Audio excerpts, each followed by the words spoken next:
ایک انسان وہ ہے کہ جو بنیادی طور پر جذبات سے فیصلہ کرتا ہے. آپ اس کے جذبات کو اپیل کر لیجئے، وہ آپ کی بات مان لے گا. ایک آدمی وہ ہے کہ جو پہلے بات کو سمجھنا چاہتا ہے کہ میری عقل بھی اس بات کو تسلیم کرتی ہے کہ نہیں. بس یہ ڈسٹنکشن ہے.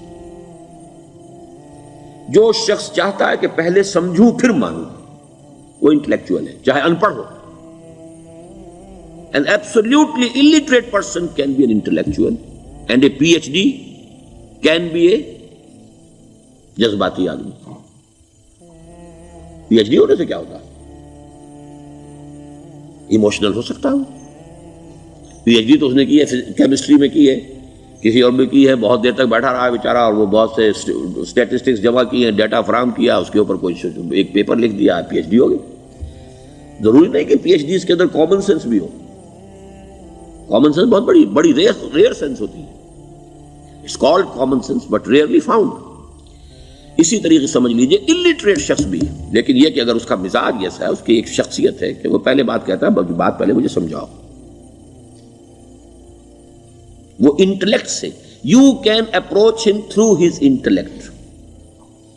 یو میں سے کہ اس کے جذباتی سٹرکچر، اس کا ہارٹ، اس کے اور آپ کے درمیان اس کا انٹلیکٹ حائل ہے.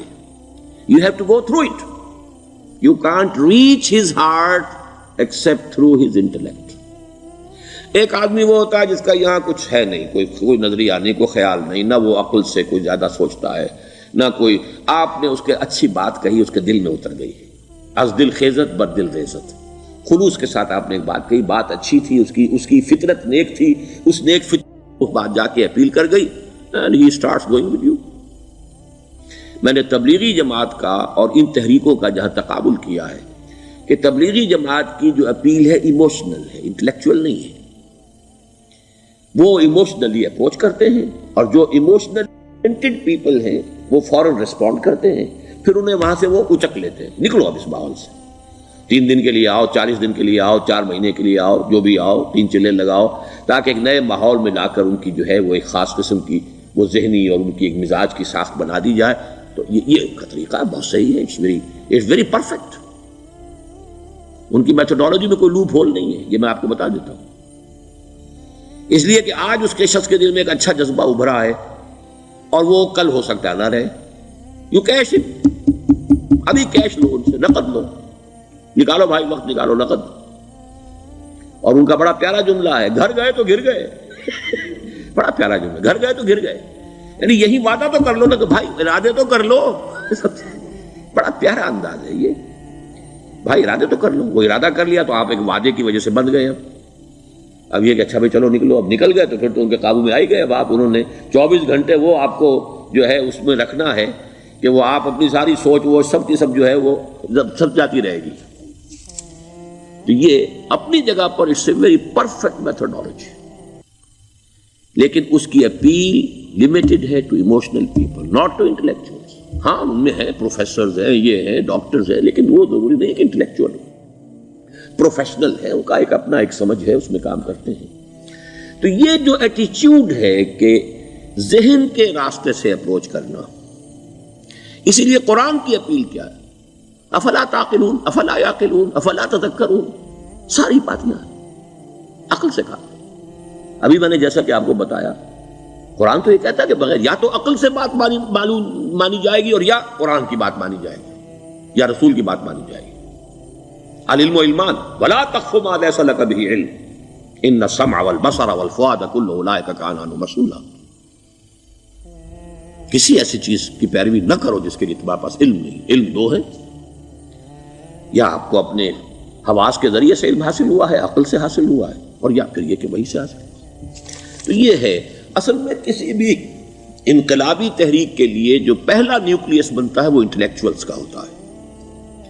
پھر یہ کہ وہ چیز جو ہے عام لوگوں کے اندر بھی نیچے اترتی ہے. اس کے بعد جو فائنل سٹیج ہوتی ہے اس میں تو آپ کو عوام کو موٹیویٹ کرنا پڑے گا. اب وہ وہاں انٹلیکچوئل اپیل نہیں چلے گی، وہاں پھر ایموشنل اپیل چلے گی. لیکن وہ کب چلے گی؟ جبکہ ایک مضبوط جماعت ایسی پیدا ہو چکی ہو کہ جو سمجھ کر آئی ہو، علی وجہ البصیرت مان رہی ہو چل رہی ہو اپنی دونوں آنکھیں کھول کر چل رہی ہو، پھر ڈسپلنڈ ہو، پھر جو کچھ کہہ رہی ہے وہ کر بھی رہی ہو، ایسی مضبوط جماعت ہوگی تو ایک عوامی جو ہے کوئی تحریک اٹھا کر اسے کنٹرول کر سکتی ہے، اسے ایک ڈائریکشن کے اندر رکھ سکتی ہے، ورنہ عوامی تحریک کو کوئی کر سکتا ہے؟ عوامی تحریک خود بخود بھی دائیں بائیں کسی طرح بڑھ جائے گی، جوش اور جذبات کے اندر، تو پھر انسان جو ہے وہ پھر ادھر سے ادھر نکل جاتا ہے، پھر وہ حد اعتدال پر نہیں رہتا۔ اس کو کنٹرول کرنے کے لیے جیسے ریڑھ کی ہڈی ہے انسان کے جسم میں، وہ جب تک کھڑی ہے میرا پورا پوسچر کھڑا ہے، اگر اس میں سے کوئی ایک من کا بیٹھ گیا تو کوب نکل آئے گی انسان کی۔ تو وہ ریڑھ کی ہڈی جو ہے وہ جماعت ہے، انقلابی جماعت، جو کہ اسلامی انقلاب میں حزب اللہ جو ہم تنظیم اسلامی کے تحت کوشش کر رہے ہیں بنانے کی، اور یہ کہ اس کے لیے انٹلیکچوئل اپروچ کے لیے یہ سارا معاملہ ہے کہ جو اسلام کی نشأت ثانیہ سے شروع ہوا، اور یہ سارا کام جو اب ہو رہا ہے، آپ سے بات ہو رہی ہے، آپ کو سمجھانے کی کوشش ہو رہی ہے کہ دین کو سمجھیے کہ دین ہے کیا، اس کا ہدف کیا ہے، اس کا بیسس کیا ہے، اس میں پرائرٹیز کیا ہیں، یہ ساری چیزیں کہ سمجھ سے آئیں آپ کے اندر، پھر آپ سمجھ کر اس شے کو قبول کریں، یہ ہماری پرائرٹی ہے۔ ہم آپ کو ایموشنلی موٹیویٹ کر کے حرکت میں نہیں لانا چاہتے، وہ سٹیج آئے گی، جب آئے گی، اگر وہ مضبوط جماعت پہلے تیار ہو جائے تو پھر وہ سٹیج آئے گی، پھر عوام کو موٹیویٹ کریں گے۔ اور اس وقت میں سمجھتا ہوں کہ اگر کوئی ایسی شکل ہمارے ذریعے سے اللہ نے پیدا کر دی تو مجھے یقین ہے کہ تبلیغی جماعت کے لوگوں کی بہت بڑی تعداد جو ہے کھنچ کر آ جائے گی، جیسے ویکیوم میں کوئی چیز کھنچ جاتی ہے۔ لیکن جبکہ انہیں معلوم ہو جائے کہ ہاں دین ہے واقعتاً، یہ کوئی اقتدار کی جنگ نہیں ہے، یہ کوئی اور مسئلہ نہیں ہے، کوئی اس میں شک و شبے سے بالا تر بات نہیں ہے، خالص دین کا مسئلہ ہے، اور اس کے اوپر کوئی تحریک شروع ہوئی تو پھر وہ نکل آئیں گے لوگ۔ حضور کے زمانے میں بھی سمجھ لیجئے، جیسا کہ میں نے کہا الٹریٹ ہونا اور بات ہے، لیکن یہ کہ انٹلیکچوئل جو ہے وہ اسٹرکچر آف پرسنالٹی ہوتا ہے، انٹلیکچوئل یا ایموشنل۔ یہاں پر ایک جملہ نوٹ کر لیجئے اگر آپ کے علم میں نہ ہو، جبران، خلیل جبران جو ہے یہ ایک عیسائی مصنف تھا عرب لبنان کا، لیکن بہت بڑا ادیب تھا، تو اس کا ایک جملہ ہے، عقل سے روشنی حاصل کرو لیکن جذبے کے تحت حرکت کرو۔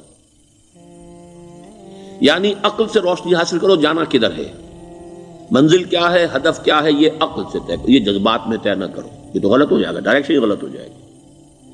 لیکن جب طے کر لیا، عقل سے پہچان لیا، دس از دی آئیڈیل، دس از دی گول، یہ میرا مقصود ہے، اب عقل کو ذرا ایک طرف رکھ دو۔ اگر عقل کو رکھے رکھا یہ چلنے ہی نہیں دے گی، یہ کہے گی کہ ذرا سوچو تو صحیح، بیوی بچے ہیں، یہ ہے، گھر بار ہے، یہ عقل تو پھر یہ سکھائے گی۔ عقل کے معنی باندھنے کے ہیں، یہ معلوم ہے آپ کو؟ عقل کے معنی باندھنا۔ اقال جو یہ عرب لوگ اپنے سر کے اوپر یہ لگتے ہیں، اقال، یہ کیا تھا اصل میں؟ یہ عرب بدو جب ہوتا تھا، بدو وہ اپنے سر پر ایک رسی باندھ لیتا تھا کہ جہاں کہیں وہ اونٹ سے اترے گا وہ رسی اپنے سر پر سے کھولے گا اور اونٹ کا گھٹنا اس سے باندھ دے گا۔ ایک گھٹنا باندھ دیتا تھا تاکہ اب یہ اونٹ دوڑنے کے قابل نہیں رہا، 3 پاؤں سے اچک اچک کر، ادھر سے کوئی کیکر کا درخت ہے کچھ کھا لے گا، کہیں اور چلا جائے گا، دوڑ تو نہیں سکتا۔ اس رسی کو وہ اقال کہتے تھے۔ اب جب اس نے پھر چلنا ہے، سفر شروع کرنا ہے، وہ رسی اونٹ کے گھٹنے پر سے کھولی اور اپنے سر پر باندھ لی، یہ اقال تھا، جو اب یہ سنہری اقال باندھے پھرتے ہیں بادشاہ لوگ۔ That is the basis of their اقال۔ اسی لیے حدیث آتی ہے کہ ایک بدو، ایک عرب باہر سے آئے، اونٹنی کو انہوں نے بغیر باندھے، وہ مسجد نبوی سے باہر حضور نے دیکھا کہ وہ اونٹنی کو انہوں نے باندھا نہیں، اس کا گھٹنا، اور وہ چلے آئے۔ حضور نے پوچھا کہ تم نے اونٹنی کا گھٹنا کیوں نہیں باندھا؟ انہوں نے عرض کیا کہ میں نے اللہ پر توکل کیا۔ تو حضور نے فرمایا یہ غلط ہے، اعقلھا ثم توکل، پہلے اس کو باندھ دو پھر توکل کرو۔ اسباب اور وسائل و ذرائع کا استعمال یہ تم پر لازم ہے، لیکن توکل اس پر نہ کرو، توکل اللہ پر۔ یہ ہے بیسک جو یعنی بیلنسڈ رائے ہے کہ آپ ایسے بالکل اسباب سے مستغنی ہو جائیں تب بھی غلط بات ہے، آپ you do what ever you can do, لیکن یہ کہ اس کے بعد یہ نہ سمجھو کہ میرے اس کرنے سے کچھ ہو جائے گا، یہ میرے وسائل اور ذرائع سے کوئی نتائج نکل آئیں گے، نتیجہ اللہ کے ہاتھ میں۔ تو اعقلھا ثم توکل، یہ اعقل، عقل کے معنی باندھنا، پہلے باندھو اس کو۔ تو اگر چلنے میں تو عقل کو ایک طرف رکھ دو، بے خطر کود پڑا آتش نمرود میں عشق، عقل ہے محو تماشائے لبے بام ابھی۔